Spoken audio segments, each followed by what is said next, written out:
All right. Thank you so much for joining us today and for our panel discussion, Brands on a Mission, Collaboration for a Cause. I'm so happy to have our panelists here today with us. I'm not going to introduce them right now, as I know that they're going to go through that themselves, but I would like to introduce Constance Beverley, who is CEO of the Share Winter Foundation, who is going to be moderating this conversation for us. So Constance, I'm going to go ahead and turn it over to you. Awesome. Thank you. I always feel bad when people have to throw my name in there. It's a long one. It's a lot of letters. Again, hi, I'm Constance. I'm here to lead you through Brands on a Mission, Collaboration for a Cause.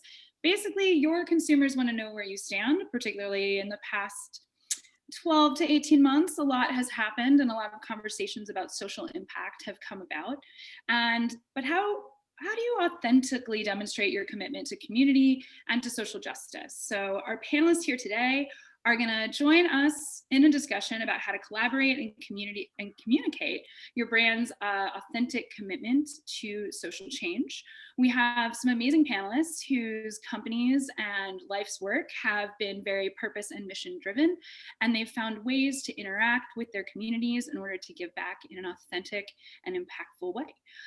Joining us today are Stephan from Cotopaxi, Ashley Miller from Evo, and John Salzinger from MPOWERD. I'm going to allow each of them to introduce themselves because they're fascinating, and I'd talk about each of them for hours if you'd let me. But I'm going to kick it over to John to get us started. Tell us a little bit about yourself and about your company. Sure. I'm a human being from New York. I am the founder of MPOWERD. MPOWERD is a B Corp and a benefit corporation. So we're a for-purpose organization, and we sell solar, Pico lanterns and chargers globally. The more we sell to the developed world retail market and corporate and direct-to-consumer market, the better we can afford to reduce margins and build capacity into emerging markets, South Africa, Sub-Saharan Africa, Central and South America, the Caribbean, Southeast Asia. We work with 700 NGOs and nonprofits, and we're really excited to be here. We've impacted 4 million lives to date that did not have access to clean electricity, and we've actually averted about 2.8 million tons of CO2, and that's just to emerging markets. So if anyone here on this panel or anyone who has DC current, we don't measure that. So we've had a really strong environmental impact. The last thing I'll say, not about myself, is that we're only 14 people. So we're really proud of those numbers. And we've basically utilized the power of consumers in order to help provide tools to those that need it elsewhere. Amazing. I'm going to kick this over to Ashley from Evo. Hi, it's so nice to be here. I'm Ashley Miller. I use she, her pronouns and manage community impact at Evo or evo.com.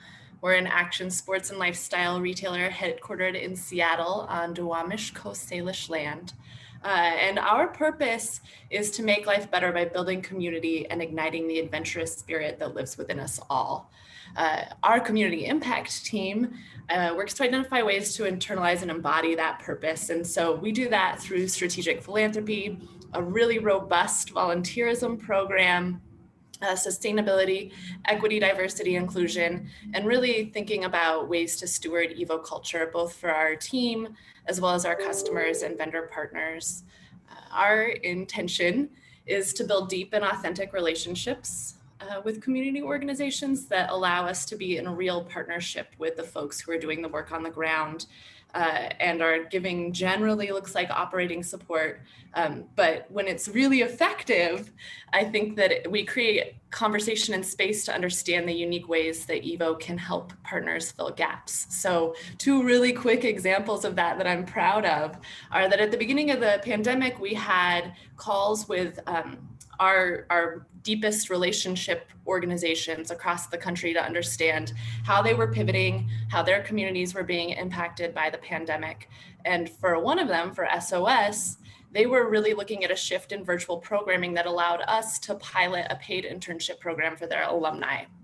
So in September, we launched a 6-week paid retail internship at our Denver store for 2 participants, which at the end, they actually were both hired on. And I'm just thrilled about that and the model that we're working with SOS to create so that they can deepen their impact and do that with more companies and organizations. And then I'd be remiss if I didn't mention that we just launched a partnership that I'm just thrilled about with Share Winter. And we're working with amazing consultants at Rise with KJ to offer a 9-month cohort-based learning model for 31 youth organizations across the United States and Canada to address racial equity internally and systemically. And I'm sure you're gonna let me talk about that more, so I'll stop there, but I'm really happy to be here. Well, absolutely. And I also realized I should have given a little background for those of you that do not know who or what Share Winter is. Share Winter is a grant-making organization that gives about $1 million a year to grassroots community organizations and nonprofits that work in communities to teach kids to ski and snowboard. We fund Nordic and Alpine skiing and snowboard programs for youth traditionally denied access. And we are working to create a more inclusive and welcoming winter sports community. So we get to work with a lot of companies and brands on innovative partnerships. And our big MO is it's not just about writing checks. So that's why it's such an interesting topic. And I'm going to kick this over to Stephan at Codapoxy to talk about, his company and what they're doing. And then we'll bring it back to talk about real collaboration that's more than check writing. Amazing. Thank you, Constance. So fun to be part of this panel. Really, really honored to be here with Ashley and John. Both of your organizations, I think, are doing amazing work. So really, really a pleasure to be a part of this conversation. Cotopaxi is an outdoor gear brand. We design, manufacture outdoor apparel, packs, sleeping bags, tents, the likes. I've been around for about 7 years. I'm one of the founders. My co-founder and I, we both have had experiences in the underdeveloped world. I was born in Germany and spent time, my wife is half Indonesian, so spent time in Southeast Asia working with a nonprofit organization that was dedicated to the elimination of child labor on the Indonesian archipelago. And that was a wonderful experience. The organization was run by true humanitarians who had a phenomenal operational skill set and tremendous impact on the ground in terms of taking kids from fishing platforms, factories, human trafficking situations back into their communities, into their schools, and at the same time doing the legislative work to pass anti-child labor legislation, both on the federal and municipal level. And so tremendous impact there. That experience also was really eye-opening for me personally, really held a mirror in front of my face in terms of the sheer luck of being born in an environment where I didn't have to worry about opportunity, really, right? Education, health, shelter, these things were just a given. And these families and their kids were simply born in a much harder place and had much harder choices to make. And that's really at the core, that experience is at the core of who we are as Cotopaxi, the idea to build a brand around the notion of sustainably alleviating poverty, sustainably partnering with incredible organizations in country to provide grants, long-term grants, to then do the work on the ground to help create opportunity where that was lacking. And so in our case, we do that through making sustainable gear, leveraging our supply chain in a way to uplift the communities where we make our products. And then we give 1% of our revenue and 100% of our customer donations to the Codapoxy Foundation, which then partners with various organizations, primarily in the Americas. I love all of this. Sorry, I'm just going to nerd out a little bit over it. So we had the benefit of speaking prior to this panel and really get to know the business models of each of these individual organizations. And one of the things that really struck me was that for each of you, the things that you're working on are embedded in your entire value chain. We do have 2 founders here who built companies around purpose and around giving back and integrating that holistically into their entire business model.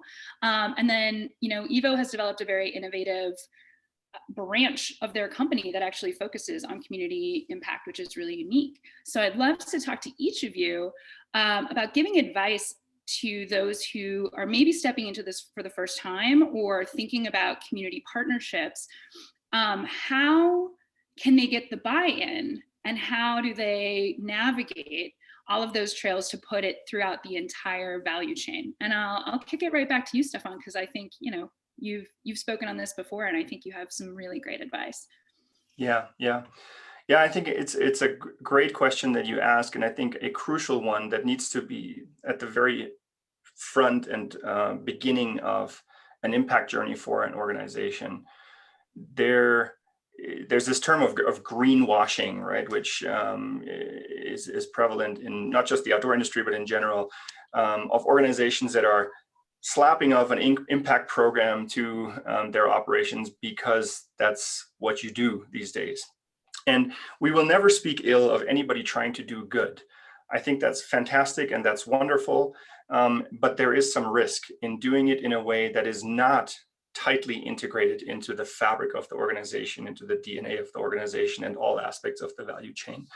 And so it's more an experience share than advice, right? But we really tried in our case to put our impact first in all of our decisions, from how we source our products, how we select the partners where we manufacture our product, to create that alignment at that level, and the human alignment in terms of like how they run their organizations, how the mills are being run, all the way to how we then, you know, tell our product stories, interact with our customers, to have that impact lens permeate everything that we do. Like every package that goes out at Cotopaxi comes with a handwritten thank you card that's written by a refugee here in Utah, where we work with the IRC. The little details matter.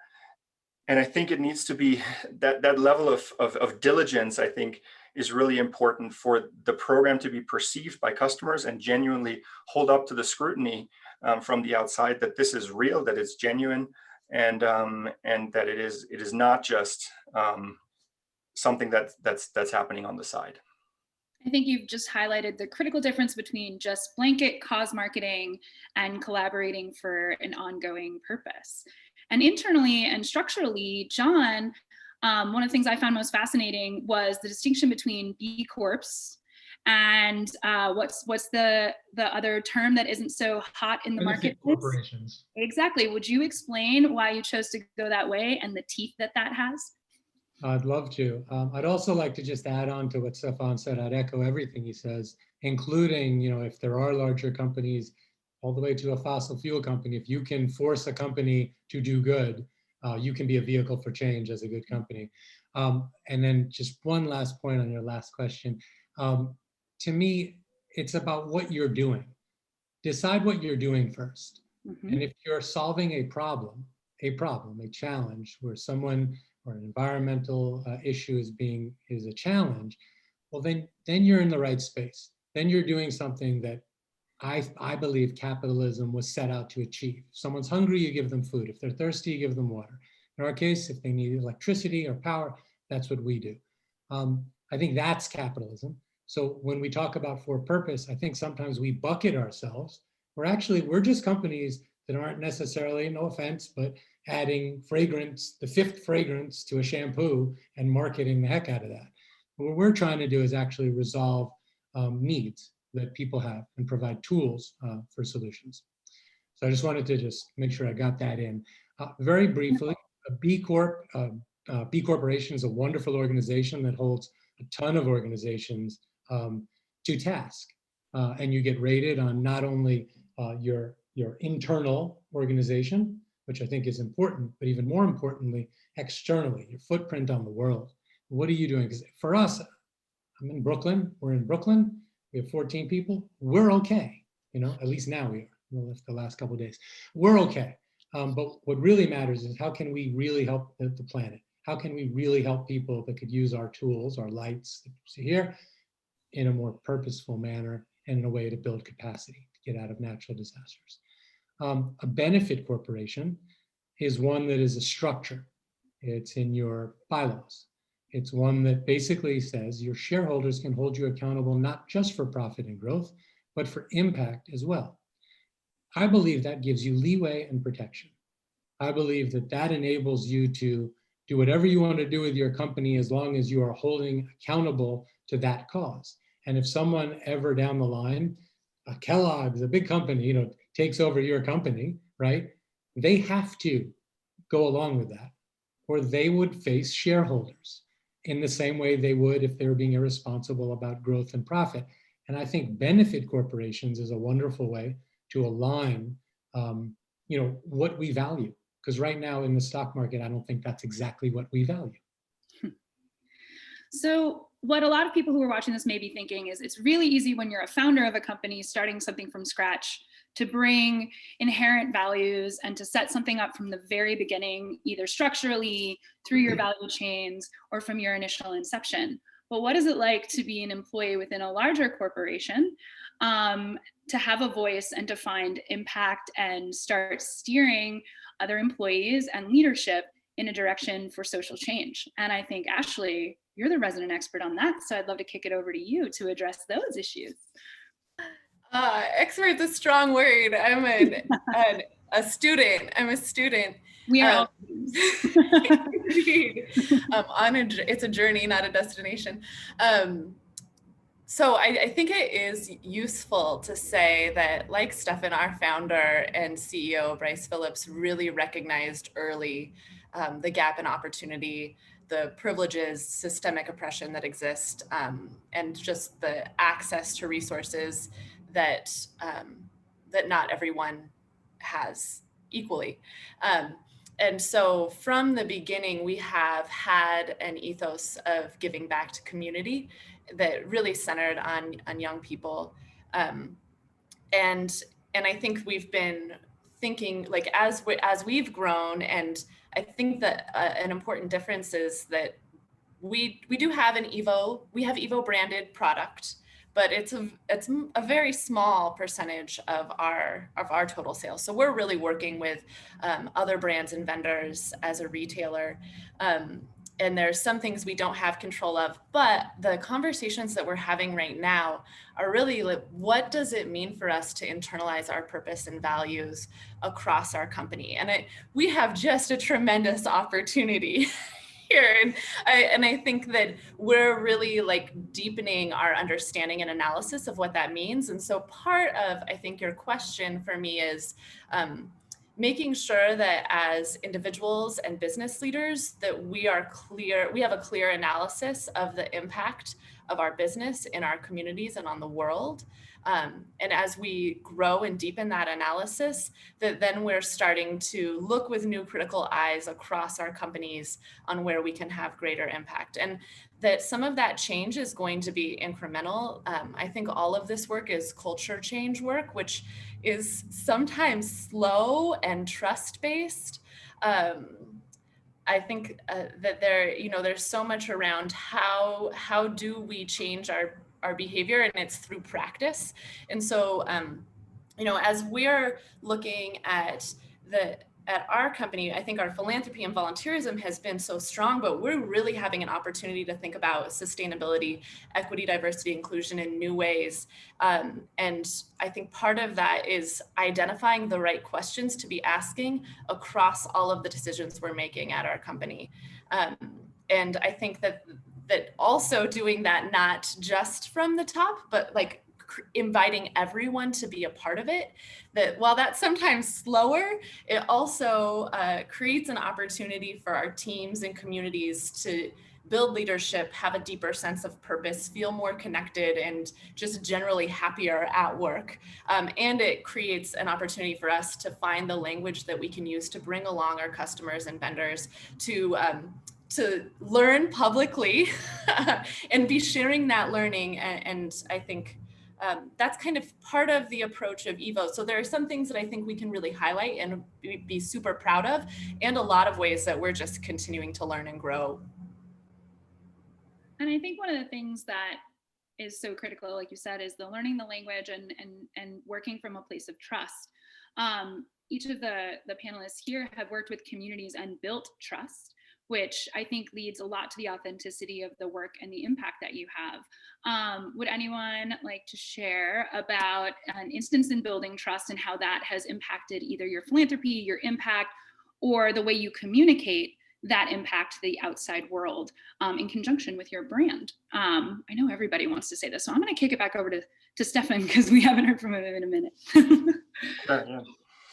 So in the early days of the business, we took a stance on continuing to be supportive of and inclusive of refugees here in the United States, which at the time under the last administration was a controversial situation to say the least.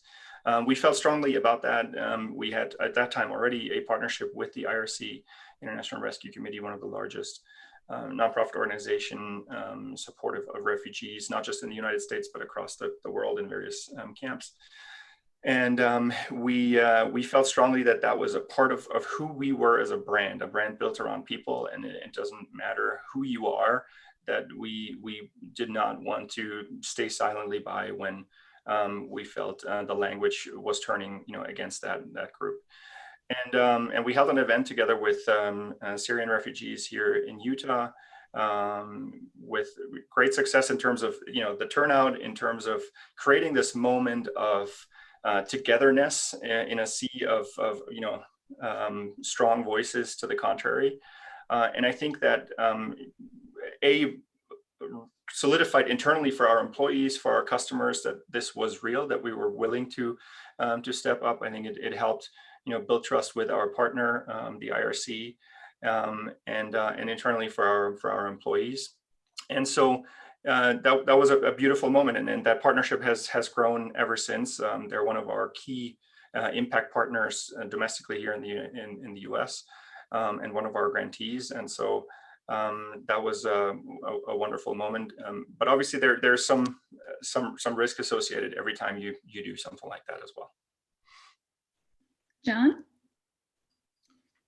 Well, a lot of stories. I guess societally or internally, like we've done a lot of things with our platform, with our voice, that aren't necessarily core to our mission, but core to our humanity. This year, and incredibly important at this time, we gave everyone our own national holiday to vote. I think that was a very easy one for us. Then we pushed that out on our social platforms, that if it's not going to be on a weekend or a time when all people from all economic status can vote, well, we're going to do that, and we urged other companies to do that. With refugees, a lot of advocacy, a lot of amicus briefs. We've done, we've redefined kind of our personal sort of lighting category. And I think a lot of companies have emulated us to have purpose. I'll give you one quick domestic story that's a little closer to us and very close to my heart. And every chance I get, I speak to this.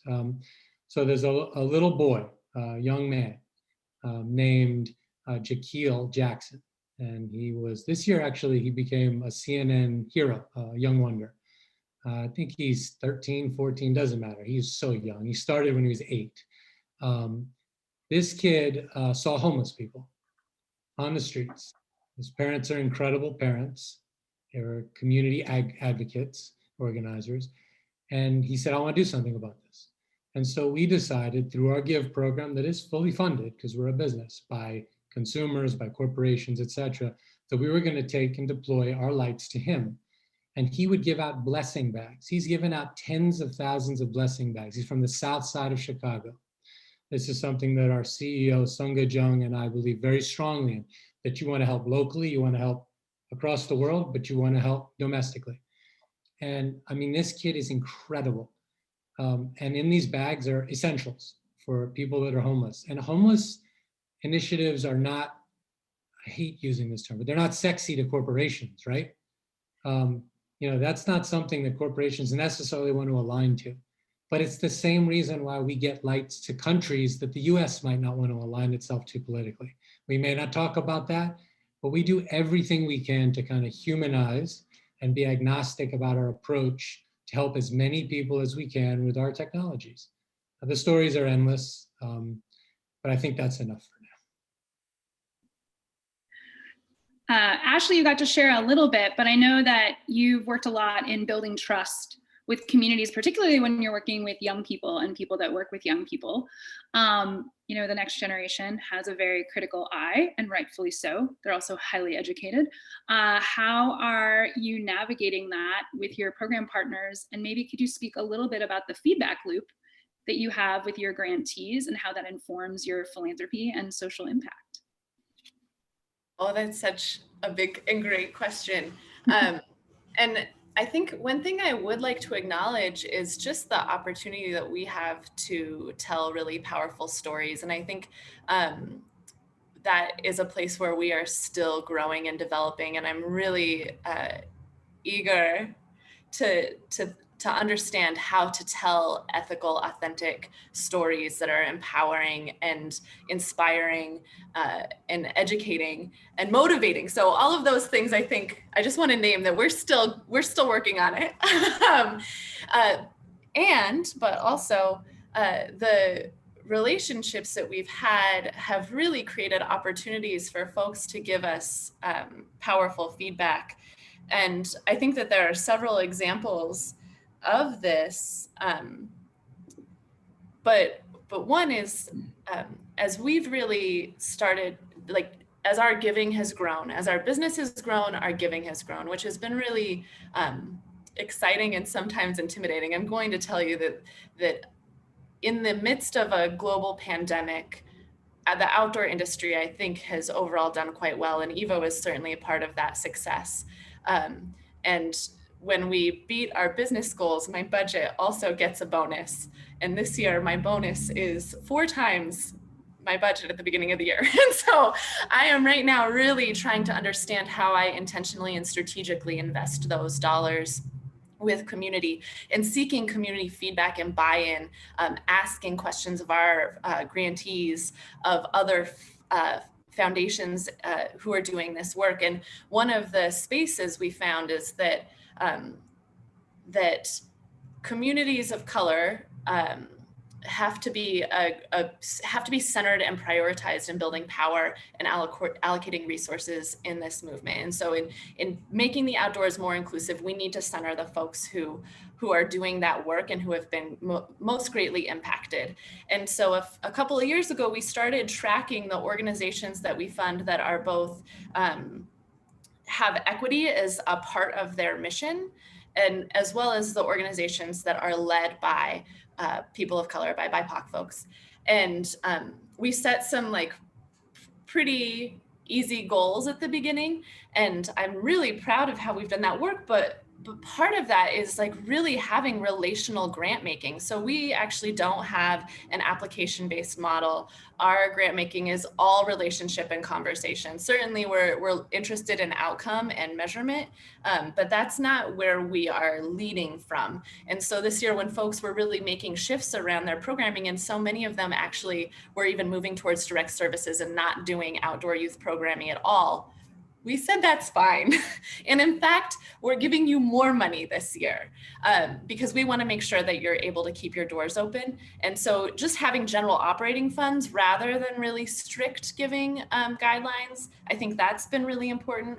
Also, the feedback we've received around our marketing, like that, we have really internalized that. We still, again, have so much opportunity, but that is a huge area of investment and attention for us in this year and in the future. And I think just really thinking about, from my end, how are we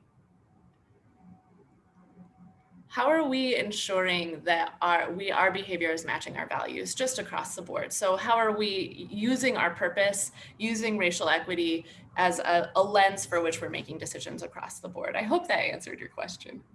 It does, and it also leads to lots of other questions and head nods and stories, which is amazing, because when you're really deeply in the work, this goes on forever.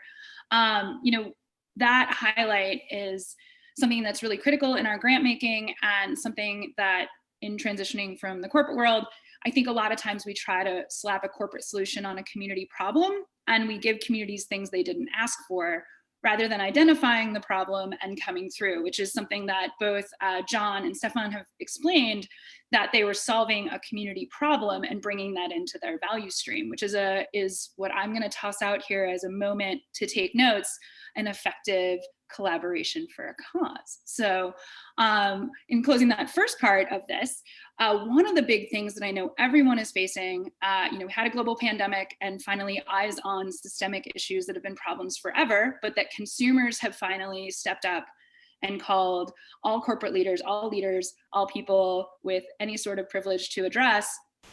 There are so many different causes, so many different things. We want sustainability, we want diversity, equity, and inclusion, we want pay equity, we want sustainable supply chains. But as a business, how do you prioritize where you focus your impact? I think it was John that said it, if you try to prioritize everything, you prioritize nothing. What advice do each of you have in centering yourself in the impact that you can do, and doing the work internally at your company to cover some of those other issues, even if they're not your core purpose? So John, I know you have some thoughts on this in both ways, so I'm going to kick it over to you. Sure. So thank you. I think your impact has to be impactful. And so this year is a great example of that. Now, I don't think you should go too wide, obviously, and I think you need to make sure that you're responsible in what you're doing, that you know what you don't know, that you listen to the field, that you listen to those who actually have the needs that you're fulfilling, because not everything is intuitive. Most things are actually counterintuitive in terms of what people need. And if you don't listen, then you do not solve problems. But this year, and I'll kind of shift to the pandemic for a second, which obviously affected many communities more than others. We're in Brooklyn, we're in New York, where I think you are from, as you said earlier. This was the epicenter. And, we shifted our focus to message staying home. We shifted because we're an outdoor company, but there was a moment in time when we just knew. And if our public servants aren't doing it, then the private sector has an opportunity to do it. And so instead of a go bag, which we would usually have our light in, we asked for people to look at stay bags. We talked about, instead of going on long trips, air flight, et cetera, and travel, to figure out how they can potentially set up a little campground in their backyard and things like that. We moved our staff, right, to a remote office. That also helps the environment in terms of transportation and emissions, et cetera. And so for us, internally, we kept our employees. We didn't do any furloughs. There were no reductions in pay. These are the kind of small inequities that people don't see necessarily, but larger organizations say, okay, there's a pandemic, I can't afford it, I'm gonna cut employees. And it is what it is. And so I think this year, although this is not around our core mission, our positioning as a B Corp and a benefit corporation, we were forced to do the right thing, or we forced ourselves to do the right thing. And the last thing I'll say is, it is important to react to your environment at hand. So if you don't react to the refugee crisis, if you don't react to environmental issues, then you're part of the problem, actually, at this point. And consumers have an amazing amount of power in terms of who they end up purchasing from. And you can vote for a candidate in the political spectrum that has your self-interest in mind, but you should. But you should also buy from a company that has your self-interest in mind and the collective self-interest and morality of the planet and people in mind. So that's something that we take very seriously and advocate for. And if you do that, the reward is the media picks up what you're doing. You don't have to necessarily tout your own horns. And you're actually creating a cycle where that NGO you're working with then gets more funding, where more people gain awareness from the initiative if it's a successful initiative. And we've done that with folks like Amazon Disaster Relief, Team Rubicon, React now. There's a lot of opportunity that we all have to help through the media. And it's not about, tooting your own horn. It's about doing the right thing. And if you do the right thing at the right time and solve problems when people need it, it will be noticed. Hopefully it will be emulated and you will have impact, and it will be natural and, as Stephan likes to say, authentic.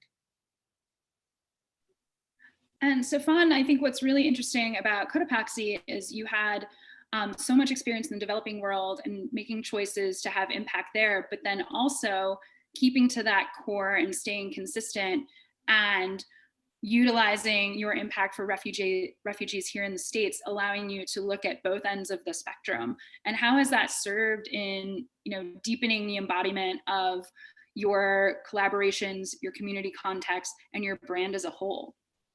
Yeah.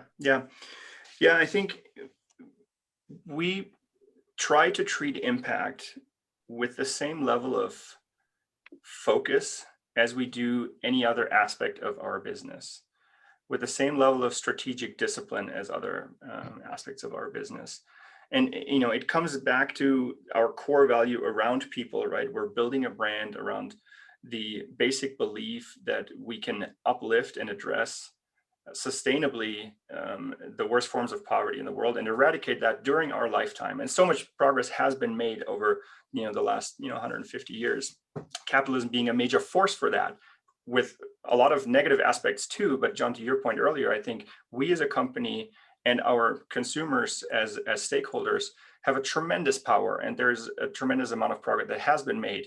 And that's what we have, in our bylaws and for us as our core value system have subscribed to. That's why we exist, is to sustainably alleviate poverty. And as we're planning our impact programs, the how, right? How do we execute on that?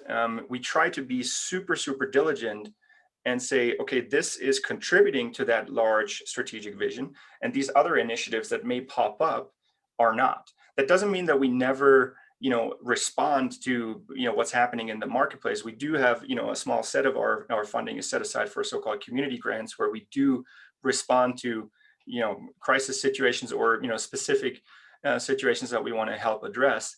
But the core of our impact program is very strategically planned in the long run, right? And we try to, and that I think goes back to the trust question that you asked before. We try to be very transparent about what we're planning to do, and then also be really transparent with how did we do. Just like we report, to our board, how did we do on sales and gross margin and everything else. Be very transparent with how are we doing on our impact. One important aspect here, I think, is that we try to not celebrate ourselves in that effort. Of course, we publish an impact report and we tell these stories around what our grantees have done with the money, but that is for us the focus, right? To really try to step back, have that humility to say it's not about us providing these grants. It's about the organizations on the ground that are doing the actual work that we try to celebrate, and these stories, right? These human stories that we're trying to tell. But that's I think how you can defend yourself against the maybe temptation to be super responsive to a crisis here, a natural disaster here, and be a little bit more a flag in the wind with your impact program, which can be problematic because then you don't have that long-term planning, you don't have the continuity in terms of resource provision. By having this really solid plan that's a long-term plan and that provides guardrails around what you do and what you don't do, what you say no to as well.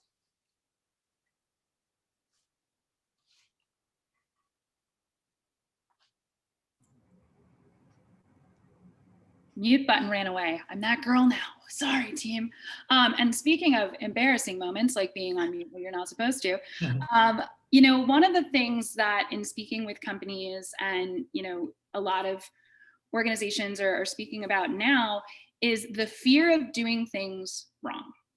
A lot of people, state that not taking on an initiative or trying to make impact, there is a bit of trepidation right now about messing something up. The advice we like to give is as long as you're trying, you're not messing up, as long as you're doing it authentically. But what advice would you give about choosing a direction, standing by it, and how to alleviate that pressure that you're picking the wrong thing or you're doing something wrong? how do you guys combat that, and what advice would you give to your peers? Stephan, since you're still on, I'm just gonna start that way and then move back this way. Yeah, I mean, I think again, it comes, I think, down to that concept of humility to know what you don't know, or to recognize that there's a lot that you don't know. And we were absolutely in that boat, still are to some extent. It's easy to want to do good, and we absolutely had the entrepreneurial passion to, okay, let's fix all these problems that we're seeing and throw a solution at it, an entrepreneurial solution. But that's not always in line with best practices with regard to corporate philanthropy, and it may not, unless you do a very careful needs assessment, the most impactful initiative. And so we recognized that, and very early, even before bringing in a senior marketer, a chief marketing officer, we brought in a chief impact officer in the early days, who was somebody who was very, very versed, incredibly skilled and talented, to help us set up an impact program that was following these practices. And obviously things have evolved, since then, but just having that recognition that if you don't know, then get some help from the outside. The other, and it doesn't mean that it needs to be a hire, right? There are amazing resources available in the market on a contractor basis that I think you can engage with. The other thing is to just start small. You don't need to necessarily have to have this grandiose program. Long-term planning, yes, with a clear vision where you see your impact going, but starting with really small examples, engaging locally with your community, involving your employee base, leveraging your community and your customer base with very precise small projects, and then build on that success and learn and iterate in the process. How about you, Ashley? You've been nodding your head. So much of that resonated. Yeah, I think that deepening of analysis is really important. And when you don't know an answer, to find experts and to look to people who are living the problems to identify the solutions feels so important to me. I will say we have kind of some guiding questions that we've been using in philanthropy, but are developing for other parts of our business as well.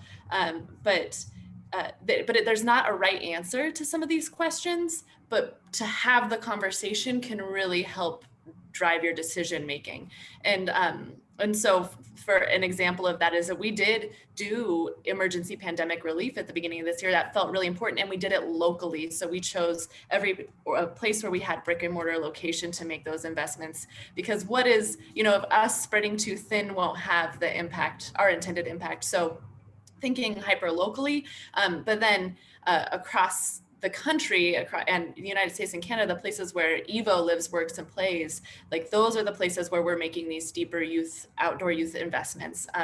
And even in that process, creating these strategy screens.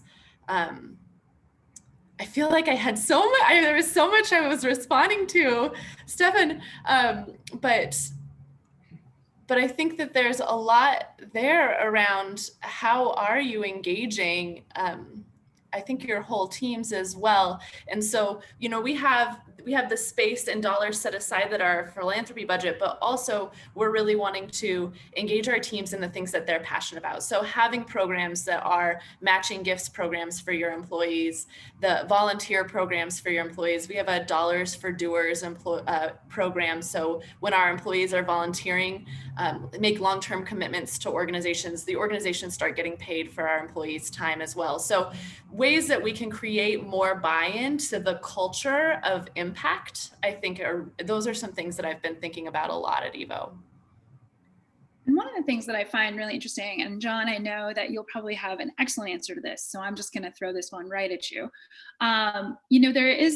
We talk a lot about the philanthropy aspect, and we've talked a lot about embedding impact in a value chain, but not every instance or problem that needs to be solved can be solved community-wise, but is an internal question that you have to take to your own company, its own systems, its own, challenges, its, how you're operating as a company to solve problems like pay gaps, diversity, et cetera. There's the outward, and then there's the internal. And John, I know you guys think a lot about that in both spheres. So do you have any advice as to how to really maximize both the internal and external as a company and a leader? Yeah, I mean, internally, we're lucky. We're in New York City. Sangha, our CEO, I mentioned before, loves to say at one point, I think we had 7 languages spoken in our office at one time. And diversity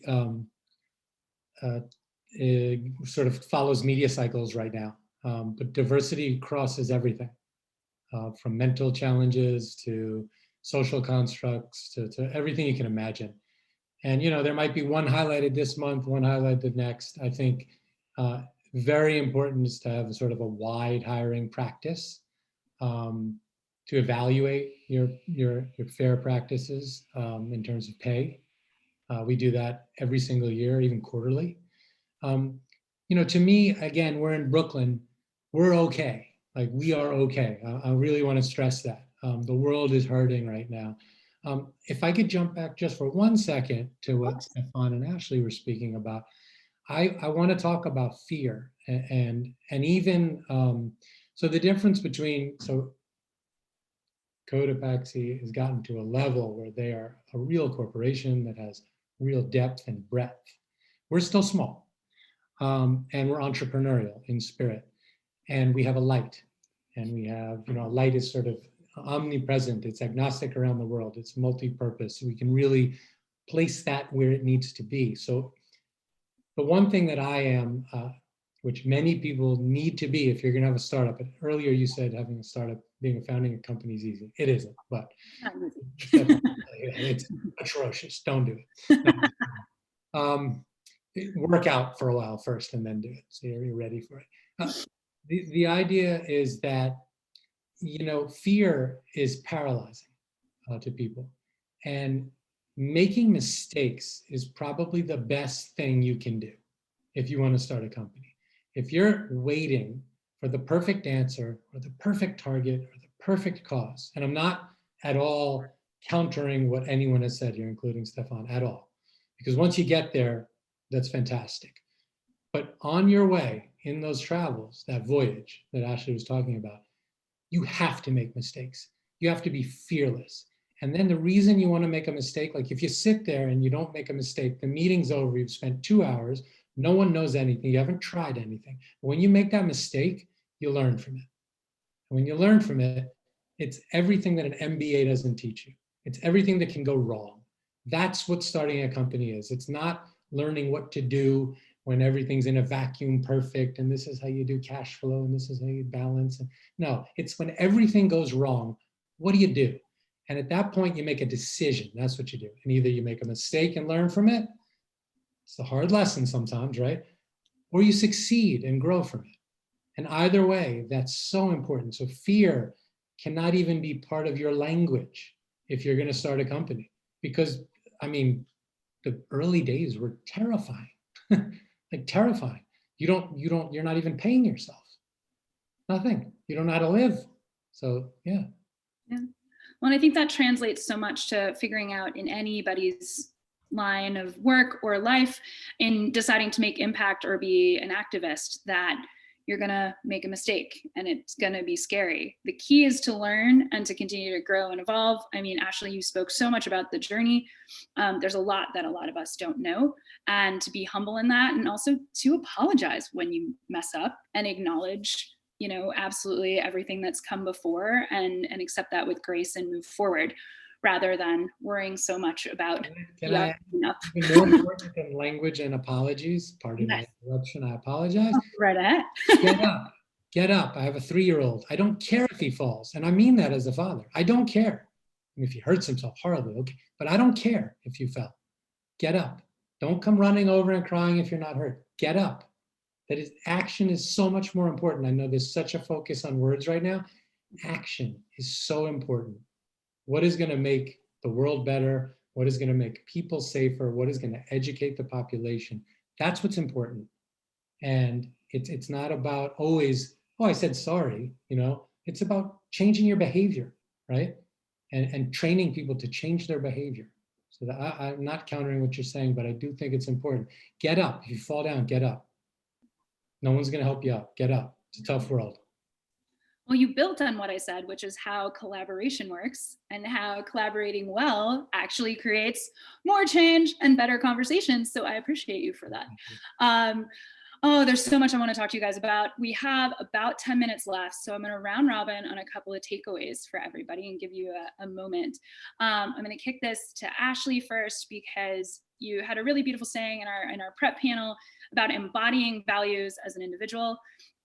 My personal plug is a lot of people wait for people to give them the power that they already have to create impact or change. They can vote with their dollars.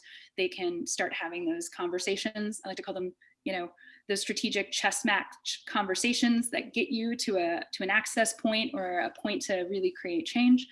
And for each of you, outside of having businesses and having community collaborations, you're each people.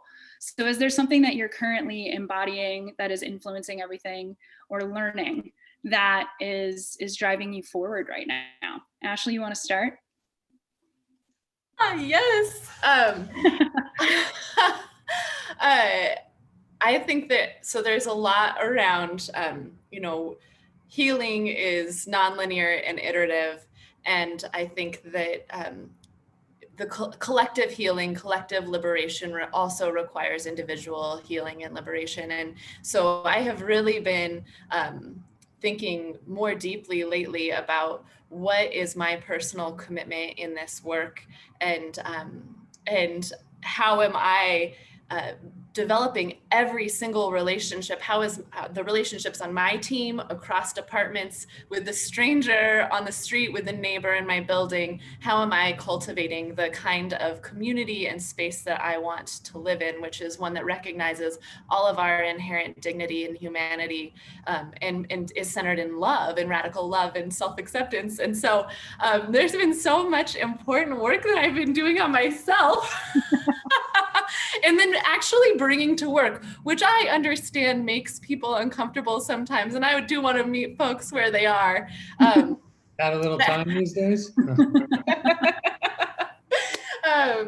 But yeah, how am I moving in a way that is creating, cultivating space that makes change and liberation a little bit easier around me? Stephan? Yeah. So when we set out with this business, we obviously had high hopes and aspirations for ourselves, but more so, we have high hopes that we will be able to positively influence people around us, people, organizations, other entrepreneurs. And there's a wonderful TED Talk by Derek Sievers where he talks about how to build a movement. And he uses the example of a music festival where this crazy shirtless guy is on the side of a hill and he's by himself going wild, like dancing, just himself. And then there's a second guy after a while that steps over and starts dancing with him. And little by little, and they're like not afraid to make absolute fools of themselves, right? But little by little, more and more people join in, and after a while, the entire hillside is dancing in this like crazy dance. And that's been our hope, right? To be, as an organization, the crazy person. And obviously there have been many before us, and there are already many that are dancing on the hill, but to contribute to that movement of organizations that dare to incorporate impact deeply into what they do, and to be a guide to others, because we genuinely are optimists. We believe in the good in people.